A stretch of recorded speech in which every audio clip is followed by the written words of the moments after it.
Hello, Painting 2, and I'm just in from shoveling the snow, so if I sound a little bit breathless it's because I've been hooking up huge hunks of ice and snow for the last hour.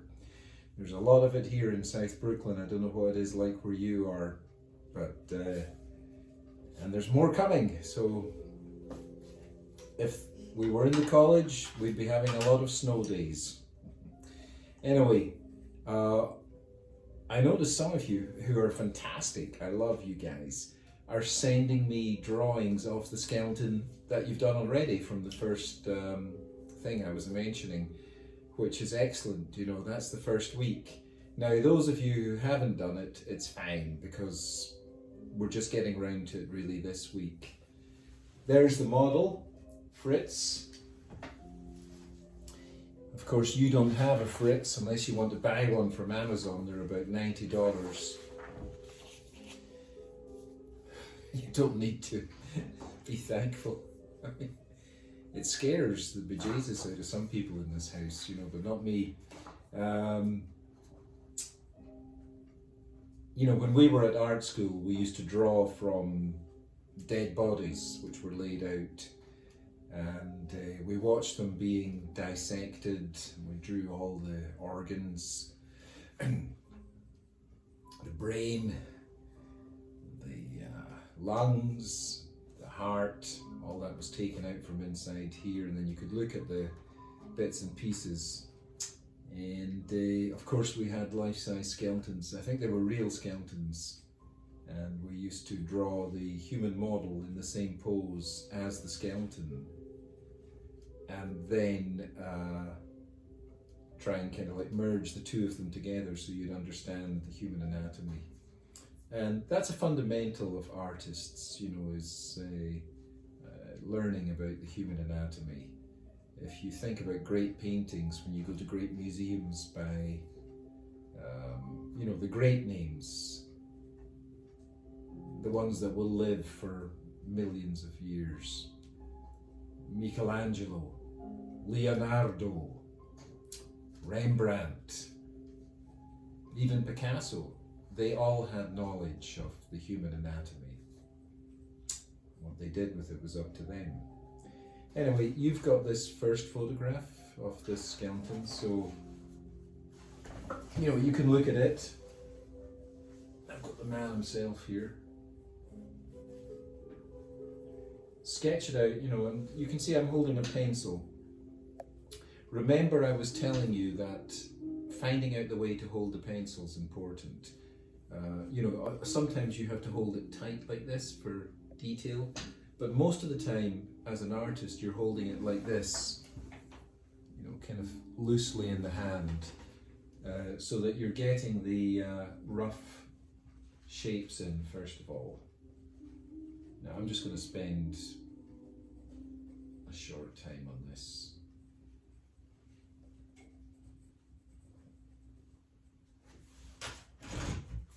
You know, one of the things, you know, when I used to teach art in Britain is that I never had to do these kind of live demonstrations or anything like that.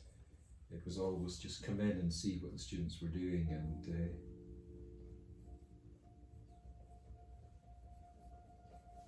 you're always a bit nerve-wracked in case you make a complete mess out of it.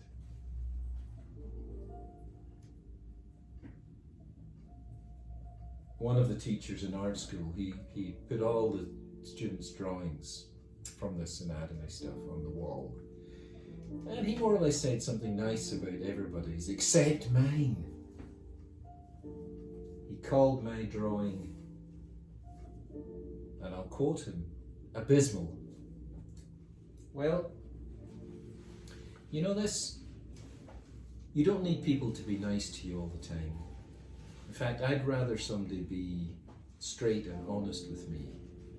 And when he said abysmal, I was hurt, no question about it. But from pain comes growth. And when that was said to me, I decided, that's it. I'm going to be the top of this entire place.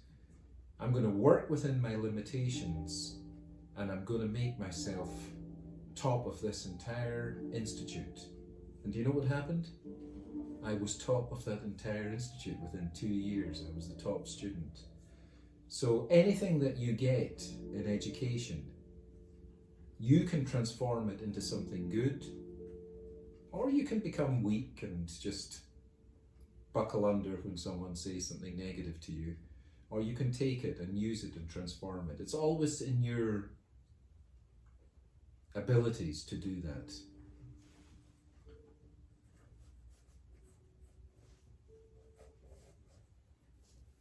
So I'm just going to do this quick. Now all you do in this first exercise, because we're going to go into all the structures over the next weeks, is look at that skeleton as best as you can. I'm just going to do this really loose. It's an interesting thing, you know, I think what's interesting about drawing the skeleton is that you are actually sitting or standing with a skeleton inside you. So it's like something that's always there, but you can't see it unless you go for an X-ray. So it's always this hidden part of you. And it's the part of you that's going to be there long after you die, lying there in the coffin. I don't know if I told you last semester, when I was a student, I worked as a grave digger. It sounds like I was kind of morbid in those days, but actually I was always learning. I wanted to learn about death and what happens, and you know, it seemed a reasonable thing to do. I mean, I wasn't going to get a job as a doctor or anything like that because I was an art student. So I needed money because I had to pay for myself. So I worked as a grave digger. And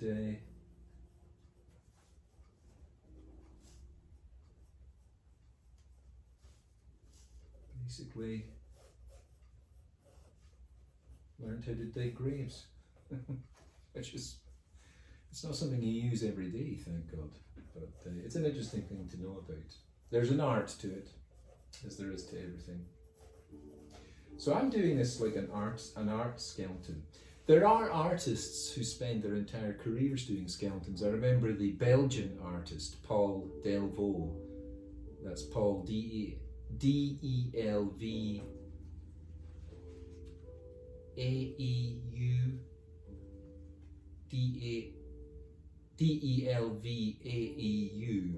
I think that's right. I don't know if there's an X at the end of it. Paul Delvaux, he's from Belgium. One of his paintings, or maybe two of them, are in the Metropolitan Museum of Art in Manhattan, and they have kind of like these classical nudes with skeletons, but the skeletons are kind of like walking around. So he always had skeletons in his studio and was drawing them. He's what they called a surrealist artist, and his work's good. I mean, I quite like them. They fetch large amounts of money, if that's any indication of good. So I'm just on the legs now. Just as you can see, I'm not concentrating that deeply on this because I'm talking to you. You, on the other hand, have got the whole week to just relax. Oh, I can't see his feet.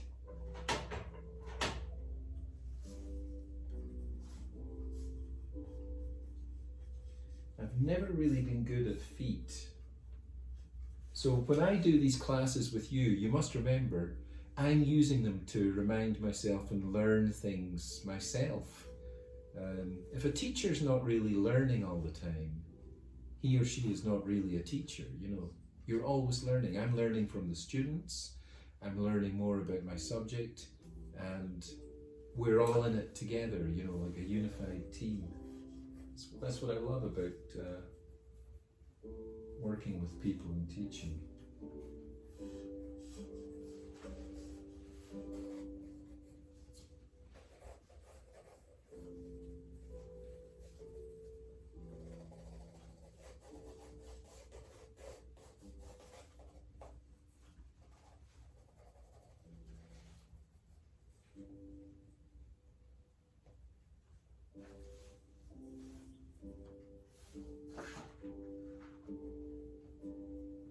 a look at this photograph, which is what you're going to be doing.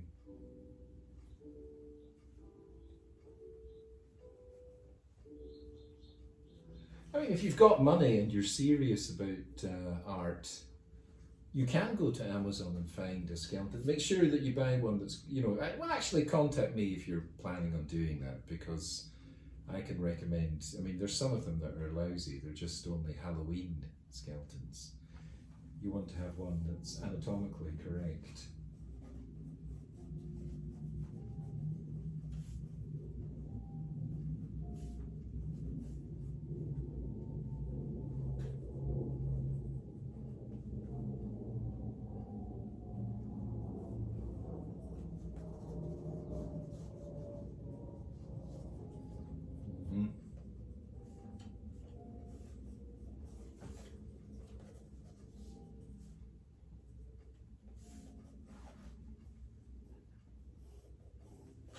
So you can take your time doing this. Now I know some of you have done this already, and that's okay. You can kind of like keep working on it.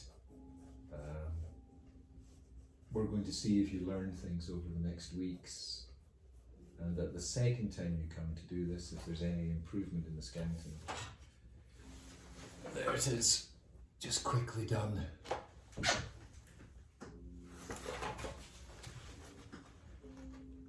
That's all you have to do, is just sketch it out. Now, let me know, please, if you have not received this envelope.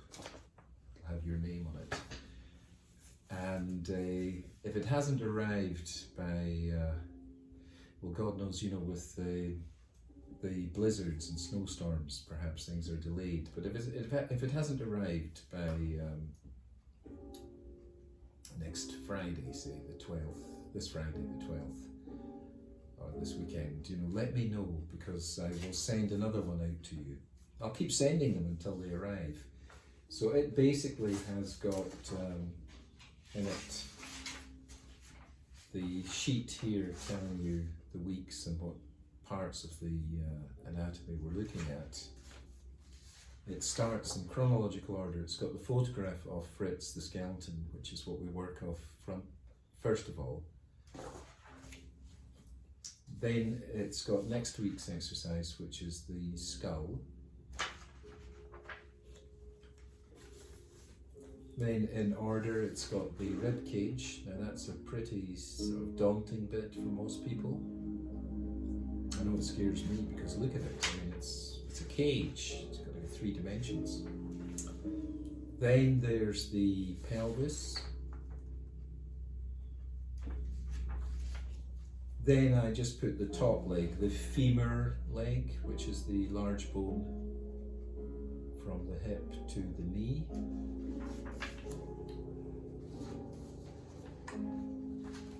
Then I put the foot. There's the foot bones. You should all have these in the package. Then here's a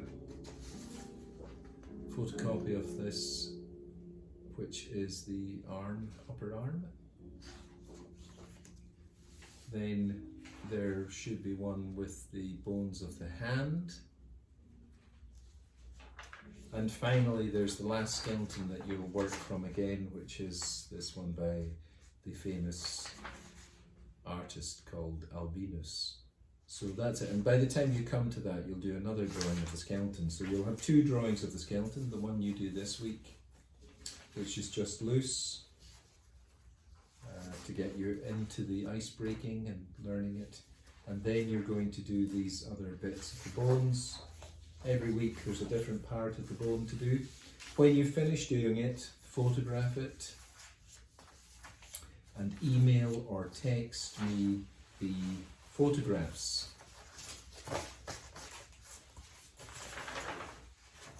And I will give you advice by that medium and teach you. And if you ever want to phone my phone and talk to me in person, you're welcome. And that's it. So for this week, I will leave it there. And I wish you a very good week. And that's all you have to do this week, is a simple sketch of the skeleton, and at least 2 or 3 of you have done that already, you know, so you're well ahead of the game. And then the next week after this we'll be doing the skull. So you know, watch my classes, you know, there's no rush. I mean, just take it easy and do it week by week. Okay, that's what I was looking for. Wishing you all the best.